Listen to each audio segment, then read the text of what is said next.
Donc la première réunion thématique, c'est aujourd'hui, c'est sur les finances de la commune. Bon, vous me direz pourquoi ça commence comme ça.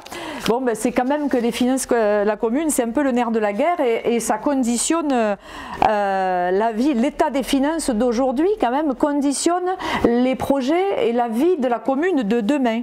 Donc c'est important d'en parler. Vous avez eu dans vos boîtes ou bien de la main à la main la communication de la mairie sortante qui a diffusé des tracts avec une analyse de leur part de la gestion communale depuis leur arrivée à la mairie. Alors nous avons notre propre analyse et nous voulons vous la faire partager. Nous pensons qu'on peut faire plus sur Anduze sans augmenter les impôts.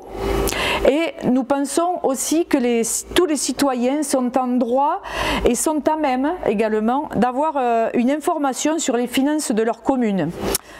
Donc bien sûr la présentation qui va être faite, elle est bien évidemment synthétique et simplifiée, parce que bon, sinon on pourrait y passer la nuit sur le budget de la commune. Mais non, on a simplifié pour que ça soit quand même digeste.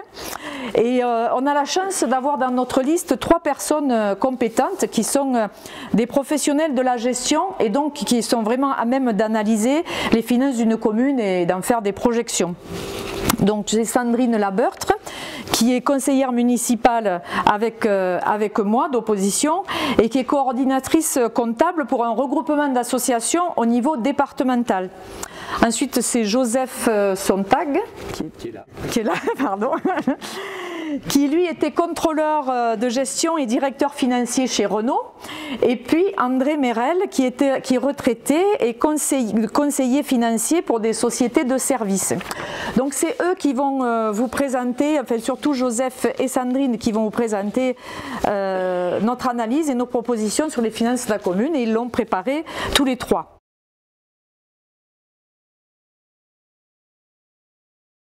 Bonjour, je vais vous faire la présentation de l'analyse financière que nous avons faite sur les comptes de la commune. Alors pourquoi avons-nous fait cette analyse? En fait, on a vu une diffusion d'informations, un tract qui a été diffusé qui fait apparaître 3 schémas qui sont très clairs et qui semblent favoriser l'idée que les comptes de la commune sont gérés de façon rigoureuse, en bon père de famille. Donc on a essayé de comprendre précisément à quoi correspondent ces annonces qui ont été faites par la mairie. Alors sur ces 3 tracts, le premier tract concerne l'encours de la dette, et là on voit très bien que l'encours de la dette baisse énormément, ce qui paraît être une bonne chose. À la mairie s'en félicite en disant on a fait baisser l'encours de la dette et donc on a bien géré la commune. Le deuxième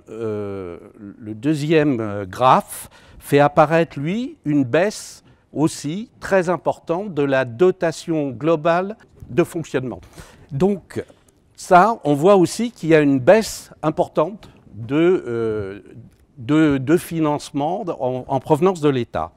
Le troisième graphe fait apparaître, lui, la taxe foncière et la taxe d'habitation. Et là, on voit que ces taxes n'ont pas augmenté. On voit des lignes qui sont quasiment horizontales.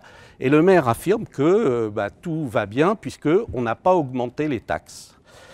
Donc, on s'est posé la question, mais comment cela est-il possible? On perd des recettes, on n'augmente pas les taxes et tout va bien. Et voilà, on a des indicateurs qui font la satisfaction de la municipalité. En fait, on s'est posé la question, est-ce que ces indicateurs reflètent bien la réalité? Est-ce que ce sont les bons indicateurs qu'il faut prendre en compte? Alors, tu peux... Voilà. Donc, nous avons pris les données qui sont publiées par le ministère des Finances. Ces données concernent la commune d'Anduze, elles sont disponibles sur Internet, on les a récupérées. Et donc, on a analysé la manière dont les finances ont évolué sur Anduze. Alors, pour simplifier, vous avez vu tout à l'heure que dans la présentation du budget, il y avait plein de petits schémas qui s'affichaient. Ça paraît compliqué. On a essayé de faire simple. Et donc, on va résumer les objectifs de la commune. Bien gérer la commune, c'est quoi? Pour nous, il y a deux éléments essentiels pour bien gérer la commune. Le premier élément, c'est de bien maîtriser les frais de fonctionnement. C'est bien utiliser les deniers publics au mieux qu'on puisse le faire. Le deuxième élément qui nous paraît fondamental pour une commune, c'est d'investir pour l'avenir, parce que la municipalité doit se préoccuper de l'avenir, et l'avenir, c'est ses bâtiments, ses équipements sportifs, c'est le moyen de devenir attractif pour développer l'économie. Pour cela, la commune dispose de 3 leviers. Elle peut soit agir en augmentant les impôts ou en les baissant. Elle peut faire des dossiers pour demander des subventions, ou elle peut emprunter à la banque. Donc elle a 3 moyens à sa disposition pour agir et pour faire avancer les choses. Donc, quels sont pour nous les éléments qui sont pertinents, qui ont une réelle signification? Pour nous, on en a 3, on vous en propose 3 pour analyser l'évolution des finances de la commune.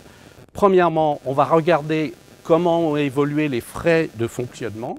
Deuxièmement, comment ont évolué les dépenses d'investissement, savoir comment la commune prépare l'avenir. Et troisièmement, on va regarder quels sont les moyens qui ont été utilisés par la commune pour arriver à gérer les investissements et les frais de fonctionnement. On vous présente là donc une courbe qui correspond au premier indicateur, les frais de fonctionnement. Et là, on voit que les frais de fonctionnement qui sont présentés sur la ligne bleue, eh ben, ils sont relativement stables. Il y a une petite augmentation, mais globalement, les frais de fonctionnement de la commune d'Anduze sont restés stables sur la période. Alors, on fait une analyse de 2007 à 2018. C'est resté stable et c'est aux alentours de 1,74%. Donc, globalement, on peut dire que, a priori, c'est bon. Mais quand on rentre un peu plus dans le détail de ce qu'il y a dans les frais de fonctionnement, on s'aperçoit qu'il y a des éléments qui varient de façon opposée. Si on regarde la ligne rouge, on voit que la ligne rouge, eh bien, elle va augmenter pendant toute la période 2007 à 2018, et elle augmente sensiblement. La ligne rouge, c'est les charges de personnel qui augmentent de 50,7%. Donc, c'est une augmentation significative. La deuxième courbe que vous voyez en vert, elle correspond aux autres charges, aux autres frais de fonctionnement, et cette courbe est en baisse. Donc, les deux courbes font que, globalement, on voit une stabilité, mais en réalité, il y a quand même une dérive des frais liés au personnel qui est significative, puisqu'elle représente 50%. Alors, bien évidemment, ce n'est pas des hausses de salaire, ce n'est pas le conseil municipal qui s'est augmenté. Les charges de personnel, ça recouvre des éléments disparates. Il peut y avoir des travaux en régie, il peut y avoir des embauches de CDD, il peut y avoir des départs en retraite. Donc on voit que globalement, c'est une masse très importante, mais le constat est que ça a dérivé pendant les 2 mandats précédents de 50%. Le deuxième indicateur qu'on vous propose correspond à ce qu'on disait, c'est-à-dire les dépenses d'équipement, les investissements de la commune. Et là, qu'est-ce qu'on voit? On voit 2 courbes. La première courbe, qui est en rouge, correspond au désendettement. Et on retrouve là le schéma qui a été présenté par la mairie, qui se félicite de la baisse des investissements, en fait. Parce que l'endettement, quand on va analyser ces deux courbes, la baisse en rouge correspond à l'endettement, mais on voit qu'elle est directement liée à la baisse des investissements.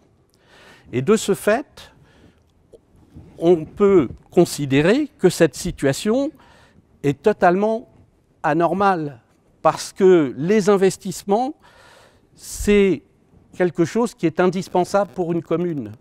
L'endettement en rouge, c'est quelque chose de normal pour une commune.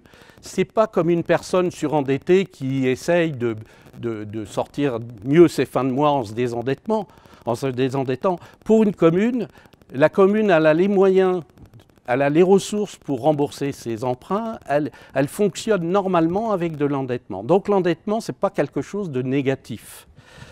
On voit bien que toute la durée des mandats, des deux mandats, que les investissements n'ont pas cessé de baisser jusqu'à 2017.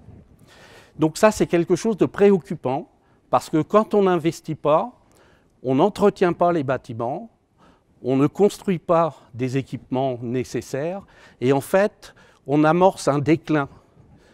Ne pas investir, c'est ne pas visionner l'avenir de façon positive.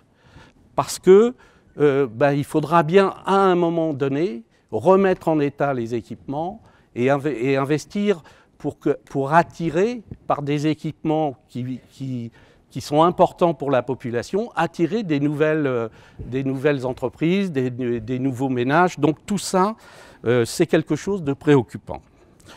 Dernier point, en ce qui concerne la baisse de l'endettement qu'on voit en rouge, c'est l'endettement correspondant au budget principal.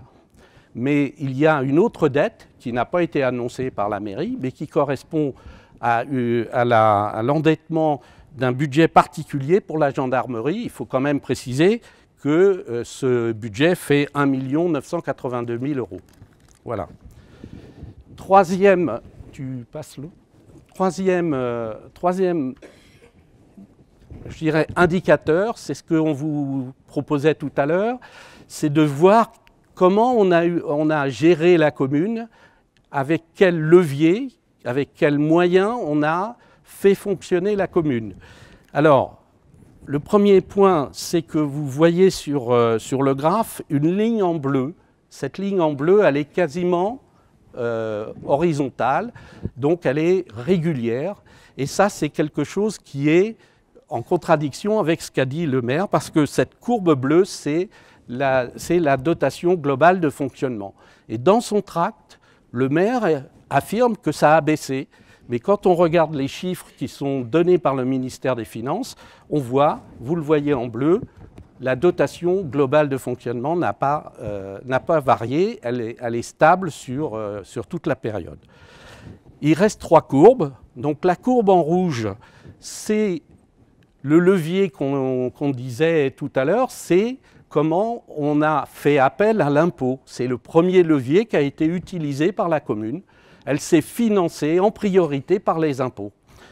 Les deux courbes qui viennent derrière, c'est-à-dire la courbe verte, c'est la courbe des subventions. Et là, on voit que cette courbe des subventions, elle baisse régulièrement. Et on voit que la commune n'a pas fait usage de cette possibilité de financer des équipements en allant chercher des subventions. Parce qu'il faut préparer des dossiers. Bon, c'est pas toujours simple d'aller chercher des financements sur des subventions, mais la commune, là, n'a pas utilisé ce levier. Le troisième levier, vous le voyez en violet, c'est l'usage qui a été fait par la commune par l'emprunt. C'est-à-dire, est-ce qu'elle a emprunté pour financer l'avenir, pour financer ses équipements? Et là, on voit que c'est quasiment catastrophique, c'est-à-dire qu'elle n'emprunte quasiment plus. Donc, elle fonctionne en priorité sur des ressources de l'impôt, mais elle n'a pas utilisé les deux leviers qui sont essentiels pour investir, pour entretenir. Donc ça, c'est une situation qui est vraiment préoccupante, parce que ça veut dire que l'avenir, il va falloir remettre en état des équipements, il va falloir investir. Et donc, l'avenir doit être maintenant de reprendre en main ces manières de financer, cette stratégie de financement pour aller chercher des subventions, emprunter si c'est nécessaire avec des projets. On vous a mis ici pour illustrer ce que je viens de dire. Ça, c'est la situation en 2018. C'est une photographie en 2018. Et qu'est-ce qu'on peut voir sur cette photographie? On a vu l'évolution tout à l'heure. Bien, en 2018, les taxes locales représentent encore 59% des recettes. Envers les subventions, elles, ne représentent que 12%, c'est une part assez faible. Et les emprunts représentent quasiment rien, 7%. Donc on n'utilise pas les emprunts, alors qu'on est dans une situation où les taux sont historiquement bas, c'est-à-dire que on a des capacités à emprunter importantes et on ne les utilise pas.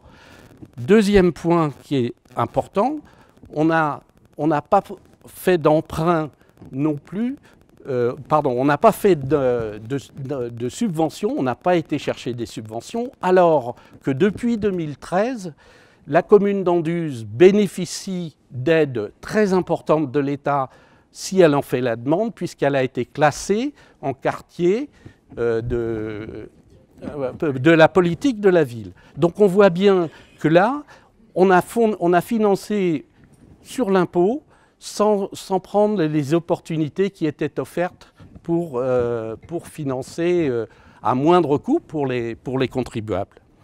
Donc voilà, et puis en bleu, on voit toujours la dotation qui, elle, représente une part significative des recettes de la commune.